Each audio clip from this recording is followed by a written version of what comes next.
দেশ উঠাচ্ছে অর্ণবের সাথে। বেচারি চমকি। তুমি জানো ভাইয়া, ওকে তো জোর করে এক বুড়ো বেড়ার সাথে বিয়ে দিবে বলে ঠিক করেছে। তুমি বলো এটা কি ঠিক? অর্ণবের মনটা ভেঙে কাছের মতো টুকরো টুকরো হয়ে গেল। ভেতর থেকে আর কোনো কথা আসতে চাচ্ছে না। চোখ ভরা পানি। লুকানোর জন্য নিচের দিকে তাকালো, যাতে আশার কাছে ধরা না পড়ে যায়। কি হলো ভাইয়া, কথা বলছো না কেন? হুম, হ্যাঁ বল, শুনছি। কি হুঁ হ্যাঁ করে যাচ্ছ? আমি তোমাকে ইম্পর্টেন্ট কথা বলতেছি, আর তোমার কোনো মনোযোগ নেই। শুনছি তো, বল। বিয়ে তো ভালো কথা। আয়শা রেগে গেল, মনে মনে বলল, ভাবলে তবু মস্কাবে না। ভেতরে ফেটে যাচ্ছে, অথচ মুখে কিছু বলছে না। ভালো, কিন্তু এত সুন্দর মেয়ে কিভাবে একটা বুড়াকে বিয়ে করবে? এটা তোমার খারাপ লাগছে না? খারাপ লাগবে কেন? আর আমি তো সুন্দর একটা ছেলের সাথে দেখছিলাম, তার সাথে বিয়ে হচ্ছে না। তুমি কার কথা বলছো ভাইয়া? চুমকি তো কোনো ছেলের সাথে ঘোরে না, ওর বংশে তো কোনো ভাইও নেই। তাহলে কি আর এই বিয়ে হতে দিত? শুধুমাত্র একটা মামাতো ভাই আছে, তাও বিয়ে হয়ে গেছে কয়দিন আগে। চুমকির মামাতো ভাইয়ের বিয়ে হয়ে যাওয়াতেই খুশি হবে, নাকি বুড়ো একটা মানুষের সাথে বিয়ে ঠিক হয়েছে বলে দুঃখ পাবে, এটাই বুঝতে পারছে না অর্ণব। তবে অর্ণব যে চুমকির মামাতো ভাইকে নিয়ে ভুল বুঝেছিল, এটা বুঝতে পারলো ভালো মতো। আয়শা আবারও বলল, বেচারির একটা বিয়ে বনি যার সাথে ভেগে যাবে। খুব খারাপ লাগছে জানো। আমি তো বলেছি তোর বুড়া বেড়া না বিয়ে করে আমার হ্যান্ডসাম সুপুরুষ অর্ণব ভাইকেও বিয়ে করতে পারিস। বিয়ে বানিয়ে। অর্ণব চোখ বড় বড় করে তাকালো আয়শার দিকে। কি হলো, এভাবে তাকিয়ে আছো কেন ভাইয়া? আমি কি ভুল বলেছি? আমি কত আশা নিয়ে বলেছিলাম আমার অন্য ভাই তোকে বিয়ে করে অবশ্যই বুড়া বেটা থেকে তোকে উদ্ধার করবে। আমি ভেবেছিলাম তুমি আমার কথা শুনবে। সরি ভাইয়া, আমি ওদের না করে দিব। অন্য বাম হাতে ধরপড়িয়ে আয়শার হাত ধরলো।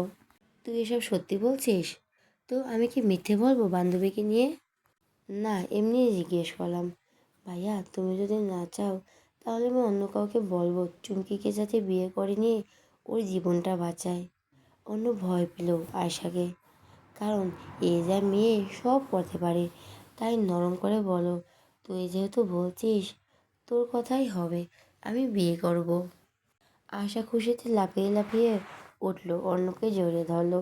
কিছুক্ষণ পর আবার উদাস হয়ে আফসোসের স্বরে বলল, কিন্তু ভাইয়া তুমি তো চুমকির সাথে সবসময় ঝগড়া করো, তোমাদের সাথে কীভাবে যাবে? বরং ওকে ভালো একটা ছেলের হাতে তুলে দিতে সাহায্য করো। আমি চাই না আমার বান্ধবীর জীবন নষ্ট হোক। তুমি তো ওকে সহ্য করতে পারো না। যদি ভালোবাসতে তবে বিষয়টা আলাদা ছিল, কিন্তু তুমি তো পছন্দ করো না। ভালোবাসা তো বহু দূরের কথা। অর্ণব তড়িঘড়ি করে বলে, ভালোবাসে তো। আয়শা অবাক হয়ে বলল, কি বললে তুমি? তুমি চুমকিকে ভালোবাসো? অর্ণব আশার পাতা ফাঁদে পা দিয়েছে, তাই আর না লুকিয়ে বলে দিল সব কিছু। একটা সত্যি কথা বলবো ভাইয়া? কি বল? আমি সকালে তোমার ফোনে ওয়ালপেপার দেখছি, আর বুঝেও গিয়েছি। বলে হাসতে লাগলো আয়শা। অন্যবার কোনো কিছু বলার নাই। তুই দেখার পরে আমার সাথে এভাবে মজা নিচ্ছিস? এ মা, মজা নিব কেন ভাইয়া? যাই হোক, তুমি এখন আমার একটা কথা শুনবে, নয়তো আমি বাড়ির সবাইকে বলে দেব তুমি লুকিয়ে লুকিয়ে প্রেম করো। এ কি বলছিস এসব মিথ্যে কথা? সেসব বাদ দাও, আর তুমি কালকের মধ্যে চুমকিকে প্রপোজ করবে। কি বলছিস এসব? কেন, তুমি কি চাও না চুমকিকে বিয়ে করতে? না হলে বলে দাও আমরা। না না না না, ঠিক আছে, তোর কথাই হবে, কিন্তু কিভাবে কি করব? চুমকি কি রাজি হবে? রাজি করানোর দায়িত্ব তোমার। তুমি কিভাবে তোমার ভালোবাসার কথা বলবে, পটিয়ে ফেলবে, সেটা তুমি জানো। আমি তো শুধু দেখা করিয়ে দিতে পারবো। মনে রেখো, এই সুযোগ কিন্তু দ্বিতীয়বার পাবে না। অর্ণব তাই মত দিল যাবে বলে। আশরাফ সর্দার তিন ভাইকে নিয়ে আলোচনায় বসলেন, যেখানে তাদের স্ত্রীরা উপস্থিত ছিল। সবার মতামত নিয়ে একটা সুন্দর দিনে ভালোভাবে অনুষ্ঠান মোতাবেক আশিক আর আয়শা ধুমধাম করে 4 হাত এক করে দিবে। সাথে আকাশ আর কথারও বিয়ে হবে। দুই ভাই একসাথে একসাথে বিয়ে। আশরাফ সর্দার নিজে বড় হয়ে দায়িত্ব নিল কথার পরিবারের সাথে এই বিষয় নিয়ে কথা বলার জন্য। বাড়ির দুটো বিয়ে একসাথে হবে। বাড়িতে আনন্দ আর আনন্দ। তবে এত কিছুর মাঝে আবারও চারজনের মন কেমন করে উঠল। যেহেতু যে কাণ্ড ঘটে গেল, এরপর আবারও আনন্দের দিনের কথা ভাবলে অজানা ভয় অন্তর ছড়িয়ে যায়। সব কিছু ভালোই ভালোই হয়ে গেলেই শান্তি। ঘরের ডিম লাইটের আলো আলোকিত হয়ে আছে। দরজা লাগিয়ে বিছানায় পা দুলিয়ে দুলিয়ে বান্ধবীদের সাথে গ্রুপে কথা বলছে আয়শা। কখনো কিভাবে কালকে চমকে আসবে সেই নিয়ে আলোচনার আসর চলছে। দরজা কড়া নাড়তে আয়শা চমকে উঠল। এত রাতে কেউ যে তার দরজায় আসবে ভাবেনি। ভাবনা ছেড়ে গলা উঁচিয়ে বলে, কে? কে? আশিক। বন্ধ দরজার ওপারের মানুষটা তার ভালোবাসার মানুষ। আশা কিছুক্ষণ চুপ থেকে দরজার কাছে এসে মুখ লাগিয়ে বলল, হ্যাঁ বলুন। দরজা না খুলেই ওপাশ থেকে আসার কণ্ঠ পেয়ে আশিক অবাক হলো। কি হলো, দরজা খোলো। আয়শা চুপি চুপি বলে, দেখুন বাড়ির সবাই বলে দিয়েছে যাতে আমরা এক ঘরে না থাকি। আপনি চলে যান এখন। সবাই দেখে ফেললে কি ভাববে? বউয়ের কাছে আমি এসেছি, তাতে কারো অনুমতি বা ভয় পাওয়ার কোনো কারণ নেই। তুমি দরজা খোলো। আশিকের ভাবলেশীন বাক্য আশা ভোরকালো। দেখুন, না খুললে কিভাবে দেখবো? আগে দরজা খোলো বউ, পরে যা ইচ্ছে বলবে দেখাবে। আশিক ভাই, আপনি তো নির্লজ্জ অসভ্য হলেন কিভাবে? তুমি দরজা খোলো, আমি বলছি। একদম না, পরে সবাই আমাকে বকা দেবে। আপনি চলে যান। আশিক ঠান্ডা কণ্ঠে বলল, লাস্টবার বলছি দরজা খোলো, নয়তো। আশা দরজার কাছেই ছিল বিধায় ভয়ে দ্রুত দরজা খুলে পাশে দাঁড়ালো। দরজা খোলা পেয়ে আশিক সঙ্গে সঙ্গে রুমে প্রবেশ করে আবার দরজা লাগালো। আশা ভয়ে কাঁপতে লাগলো। আপনি? আশিক এগিয়ে আশার হাত ধরে নিয়ে ড্রেসিং টেবিলের বড় আয়নার সামনে দাঁড় করালো। পেছন থেকে জড়িয়ে ধরে আয়নায় দেখিয়ে বলে উঠল, এই মুখটা আমার সকল অশান্তির দূরীকরণ। অন্ধকার ঘরের এক ছোটা আলো। তোমাকে না দেখে থাকতে পারি না। তুমি এমন একজন মানুষ যাকে আমি দূর থেকেও ভালোবাসতে পারি। তুমি এমন একজন মানুষ যাকে আমি স্পর্শ না করেও ভালোবাসতে পারি। তুমি আমার সেই ফুল যাকে ছোঁয়ার থেকে দেখার ইচ্ছে বেশি। বুঝলা জান? আয়েশা আয়নার দিকে আশিকের চোখে হারিয়ে গেল। বুকের ভেতর সমান তালে কেউ বাদ্যযন্ত্র বাজিয়ে চলছে। কাঁধ দিয়ে ধোঁয়া বের হচ্ছে। গাল দুটো লজ্জায় রাঙা হয়ে ফুটে উঠেছে। তবুও কারো নজর কারো থেকে বিন্দুমাত্র সরেনি। আশিক নিজের দিকে ফিরিয়ে দু গালে হাত রেখে আদুরে স্বরে বলে, তুমি না কি দেখাবে বললে, এখন দেখাও। বলে নজর কাড়া চোখে তাকালো আয়শা দিকে। আয়শা চোখ নামিয়ে দিল তৎক্ষণাৎ। এখন ইচ্ছে করছে এক গ্লাস পানিতে ডুবে মরতে। দূরে সরে যাওয়ার চেষ্টা করলে আশিক আরো শক্ত করে ধরলো। এতে আয়শা আর নড়তে পারছে না। কাঁপা কাঁপা কণ্ঠে বলে উঠল, ছেড়ে দিন, কেউ চলে আসবে। কেউ আসবে না এত রাতে। আর তুমি ভয় পাচ্ছ কেন? তুমি আমার বিয়ে করা বউ। এমনি তো রাত দুপুরে লুকিয়ে লুকিয়ে আমার রুমে যেতে, তখন কেউ দেখবে এই ভয় ছিল না। আশা কি বলবে বুঝতে পারছে না। সত্যি তো বলেছে আশিক, আগে কত রাতে লুকিয়ে যেত। কই তখন তো ধরা পড়ার ভয় ছিল না। তাহলে এখন কেন ভয় পাচ্ছে? এখন তো তাদের বিয়েও হয়ে গেছে। তখনই দরজায় ডাক পড়ল জেসমিন বেগমের। আয়শা! মায়ের ডাক শুনে আয়শার অবস্থা নাজেহাল। সে কি বলবে? এত রাতে আশিক তার ঘরে। পই পই করে বলে দিয়েছে যাতে আশিককে রুমে না ঢুকতে দেয়। কিন্তু এখন দেখলে কি বলবে? এটাই আয়শার ভয়। আশিক লক্ষ্য করলো আয়শা ভীষণভাবে কাঁপছে। ফিসফিস করে কানে কানে বলল, এত কাঁপছো কেন? যাও খোলো। আম্মু আপনাকে দেখলে কি হবে?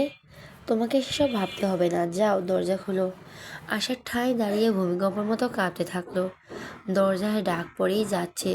না পেরে আশিক নিজেই আশাকে রেখে দরজা খুলতে গেল। দরজা খুলে যাওয়ার ঘরের দিকে তাকিয়ে জেসমিন বেগম, আমিনা বেগম, স্বপ্না বেগম ও রেবেকা বেগম সবাই হাঁ করে চাইয়ে রইল। বলা বহুল তারা আশা করেছিল এমন কিছু হবে, এই ভেবে এসেছিল। রেবেকা বেগম চরম পর্যায়ে শক। এত করে বলার পরও তার ছেলে যে এমন কাজ করতে পারে তার ধারণা ছিল না।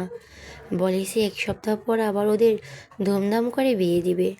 এই পর্যন্ত যেন ওরা আলাদা থাকে। কিন্তু কে শোনে কার কথা? আশিককে দেখে ওদের মুখের মানচিত্র পরিবর্তন হলো। আশিকের এই নিয়ে কোনো ভাববিলাসতা দেখা গেল না।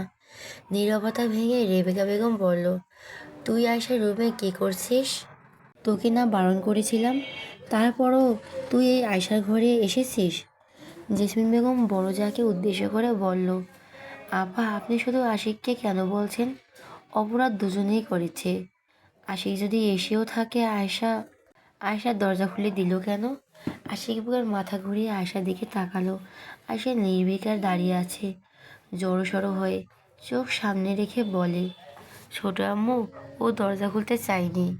আমি বাধ্য করেছিলাম দরজা খোলার জন্য। ওর কোনো দেশ নেই। ওকে যেন একটা কথাও না শোনালে না হয়। আমি জাস্ট ওকে এক নজর দেখতে এসেছিলাম, দেখেই চলে যেতাম। তোমরা এসেছ। স্বপ্না বেগম রসিক হয়ে বলে, বাবা তোমরা দেখো আমাদের ছেলে যে বউ পাগল, একটা রাতও না দেখে থাকতে পারবে না। আসে কিছু না বলে চলে গেল। এদিকে আশার কাছে চারজন বসে পড়ল। মাছাজিকে দেখে আশার গলা শুকিয়ে কাঠ হয়ে গেছে। অপরাধীর ন্যায় মাথা নিচু করে দাঁড়িয়ে আছে। রেবেকা বেগম আশার হাত ধরে খাটের উপর বসিয়ে নিজের পাশে বসলেন। গম্ভীর কণ্ঠে বলে উঠল, আমি তোকে ভরসা করেছিলাম। আশিক কথা না শুনলেও তুই শুনবি, এটা বিশ্বাস ছিল। আশা কাঁদো কাঁদো হয়ে কম্পিত ওষ্ঠ বলে, বড় আম্মু আমি। আগেই থামিয়ে দিলেন রেবেকা বেগম। থাক, আর আমাকে অজুহাত দেখাতে হবে না। আশা প্রায় কেঁদেই ফেলছে, চোখ দিয়ে ঝরঝর করে পানি পড়ছে। রেবেকা বেগম আশার থুতনি ধরে উঁচু করে দেখে অবাক হলো, সঙ্গে সঙ্গে চোখের পানি মুছিয়ে দিল। এ বাবা, এত বড় মেয়ে কাঁদছে দেখি, তাকা আমার দিকে। আমার ছেলের বউ দেখি এখনো বড় হয়নি, তাহলে বিয়ে হবে কি করে? কাঁদিস না, আমরা তো মজা করছিলাম। আমিনা বেগম, স্বপ্না বেগম, জেসমিন বেগম একসাথে হেসে উঠল। ছেলে মেয়ে দুটোকে ভয় দেখাতে এসে কান্না করে দিচ্ছে, ভাবা যায়? আমিনা বেগম হাসতে হাসতে জোরে বলে উঠল, কাঁদিস না মা, তুই কাঁদলে আশিক এসে আমাদের সাথে সম্পর্ক নষ্ট করে দিবে। ভাববে তার বউকে আমরা মেরেছি। কাঁদিস না মা, তুই কাঁদলে আশিক এসে আমাদের সাথে সম্পর্ক নষ্ট করে দিবে। ভাববে তার বউকে আমরা মেরেছি।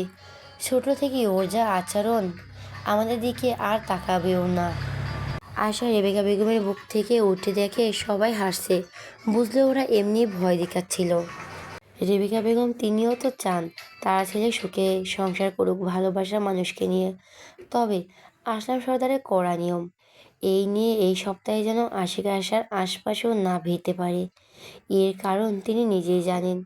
কেন এতটা কঠোরতায় বিয়ে নেওয়ার পরেও? পরন্ত বিকেলে স্নিগ্ধ আলোর চারদিকে যেন আলোক রোশনি ছড়িয়ে পড়েছে। এই দিকে একটা পার্কে বসে বসে অপেক্ষা করছে চুমকির। পাশেই বসে আছে তিন বান্ধবী। নূপুর আয়শাকে বলে, কী রে, আর কতক্ষণ লাগবে তোর ভাইয়ের আসতে? আমি তো সেটাই ভাবছি, এতক্ষণে তো এসে যাওয়ার কথা, আসে না কেন? বাড়িতে ফিরলে আজকে মজা বোঝাবো এইভাবে লেট করার। চুমকি কিছুটা ভয়ে আছে, জানে না এরপর কি হবে। বান্ধবীদের কথায় তো রাজি হয়েছে, কিন্তু পরে কি হবে সেটাই ভেবে ভয় পাচ্ছে। দূর থেকে নূপুর দেখতে পেল অর্ণবের আশা, তাই দ্রুত তিনজনে উঠে দূরে গিয়ে একটা গাছের আড়ালে লুকিয়ে পড়ল। অর্ণব এগিয়ে যাচ্ছে আর ভেতরে ধুকপুক করছে। রাজি হবে কি হবে না এটা নিয়ে আতঙ্কে আছে। অবশেষে কাছে গিয়ে দেখল চুমকি এতক্ষণে ঠিক ছিল, এখন অর্ণবকে দেখে ফিদা হয়ে গেছে। নীল রঙের শার্ট, চুড়িগুলো স্টিচ করা, হাতে একখানা ঘড়ি। বেশি কিছু না, এতেই চোখে তাক লাগানো সৌন্দর্যের অধিকারী মনে হচ্ছে। চুমকি তো চোখ সরাতেই পারছে না। মনে মনে ভাবলো, উনি এত সুন্দর আর হ্যান্ডসাম হলো কিভাবে? কই, এতদিন তো দেখলাম না। চুমকির মনের ভেতর ঝড় তুলছে। অর্ণবের লোক, আগে এরকমভাবে কখনো তাকায়নি, তাই হয়তো অর্ণবের উপর ফিদা হয়নি। আশা বলার পর থেকে অর্ণবকে দেখে দিনরাত ভেবেছে, ঝগড়া করা মানুষকে যে এভাবে ভালোবাসার জন্য অফার পাবে তার বান্ধবীর থেকে এটা আশা ছিল না। সারা রাত ভেবে চমকে কিছুটা লাজুক লাজুক হয়েছে বটে। হৃদয়ের গহীন কোথাও প্রেম নামের ফুলের কলি ধরেছে, সেটা কেবল অর্ণবের ভালোবাসার ছোঁয়ায় ফুটতে পারে। কিশোরীর মন বেহায়ার মতো তাকিয়ে আছে অর্ণবের দিকে। অর্ণব লক্ষ্য করলো চমকে তার দিকে তাকিয়ে আছে এক নজরে। অর্ণব একবার সূক্ষ্ম দৃষ্টিতে চমকিকে দেখে নিল। সাধারণ একটা নীল রঙের থ্রি পিস পরেছে, কানের ঝুমকোগুলো বাতাসে ঘাড় দুলে দোল খেয়ে যাচ্ছে। ছেড়ে দেওয়ার চুল হাওয়ায় হাওয়ায় চোখে মুখে উছড়ে পড়ছে। হাত ভর্তি নীল রেশমি চুড়ি, চোখে গাঢ় কাজল, ঠোঁটে হালকা মিষ্টি কালারের লিপস্টিক, সব মিলিয়ে চোখ ধাঁধানো এক রূপসী যেন অর্ণবের সামনে দাঁড়িয়ে আছে। হার্টবিট যেন গেল কয়েকশো গুণ বেড়ে। নীলব্ধ চোখ যেন চুমকিকে নতুন রূপে দেখছে। গাছের আড়াল থেকে আয়শা বলে উঠল, এরা কি শুধু দেখতেই হবে নাকি আরও কিছু করবে? কথা বলে, এক একজনের তাকানোর সাইজ দেখে তোরা এরা নাকি ঝগড়া করে। ওদের ঝগড়ার ঠাড়া পড়ুক। কেউ চোখ সরাচ্ছেই না, তাহলে আসল সিনারি দেখবো কখন? এত কষ্ট করে চমকিকে সাজলাম, কই তোর ভাই কমেন্ট করবে তা না? আয়শাও ক্ষুব্ধ হয়ে গেল। নূপুর অবশেষে একটা ইটের ছোট টুকরো হাতে নিল। সবাই ওর উদ্দেশ্যে বলো, এটা দিয়ে কি করবে?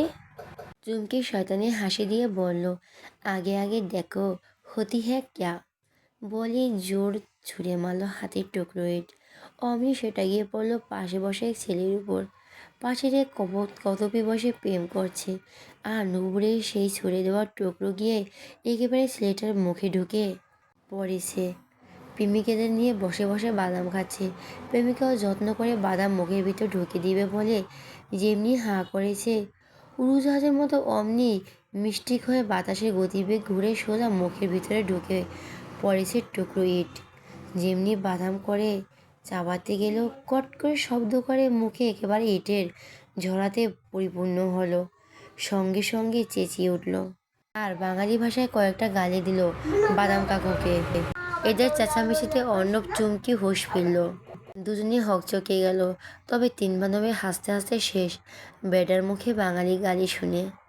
চুমকি এতক্ষণে মনের খেল হারিয়ে তাকিয়েছিল, বুঝতে পেরে লজ্জায় মাথাখানা নুয়ে নিল। বুকের ভিতর অনুভূতি যেন অন্যরকম, গাল দুটো লজ্জায় লাল হয়ে গেল।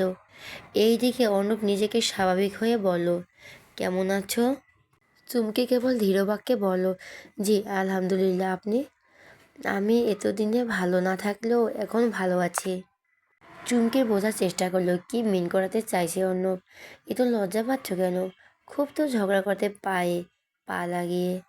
চুমকি রাগী দৃষ্টিতে অর্ণবের দিকে তাকালো। অর্ণবের মুখে এমন পরিবেশে এমন কথা শুনবে ভাবিনি। অর্ণব মুচকি হাসি দিয়ে বলে উঠল, তোমার এই রাগী রাগী ভাবটাই অনেক সুন্দর। আমার সামনে লজ্জা পাওয়ার কোনো দরকার নেই। দুজনের ঠায় দাঁড়িয়ে রইল। কি বলবে, আগে কে কী দিয়ে শুরু করবে ভেবে পাচ্ছে না। তৎক্ষণাৎ অর্ণবের ফোনে একটা মেসেজ আসলো। মেসেজটা দেখে ধরপড়ি হাঁটু মুড়ে বসে পড়ল চুমকির সামনে। বুকের ভেতর শব্দটা যেন তাল খেয়ে যাচ্ছে। বিষণ্ণ হৃদয়ে প্রেমের গোলাপ ফুটেছে, আর তারই ধারাবাহিকতায় ভালোবাসা প্রকাশের নিগুড় চেষ্টা করছে। সামনে বসা অর্ণবের দিকে তাকিয়ে রইল চমকে। অর্ণব শীতল কণ্ঠে বলা শুরু করলো, তোমার চোখের ওই গাঢ় কাজল রাঙা চাহনি না চাইতে আমাকে ঘায়েল করেছে বহুবার। তোমার মতো বাচ্চা একটা মেয়ের জন্য আমার হৃদস্পন্দন বেগতিকভাবে চলাফেরা করে। অনেক বুঝিয়েছি মনকে, কিন্তু পারিনি। তোমার এই মায়াবী মুখ বারবার আমার চোখের সামনে ভেসে ওঠে। কবে কিভাবে কখন কোথায় ভালোবেসে ফেলেছি আমি নিজেও জানি না। তোমাকে সঙ্গে নিয়ে এক পৃথিবীর সুখ অনুভব করতে চাই। কারণে অকারণে আমি তোমাকে ভালোবাসতে চাই। ধ্বংসের দায়প্রাপ্তি গিয়েও আমি তোমার চোখে চোখ রেখে বলতে পারবো, তুমি আমার পৃথিবী। আমি তোমাকে আকাশ পরিমাণ ভালোবাসি। তুমি কি আমাকে সুযোগ দিবে তোমার সাথে এই সুন্দর পৃথিবী উপভোগ করার, তোমাকে ভালোবাসার, তোমার সাথে এই জীবন পার করার? দেখো, তুমি চাইলে ঝগড়া করেও পার করে দিতে পারো, তবে ঝগড়া হলে থেকে যাবে আমি এই ছোট্ট জীবনে।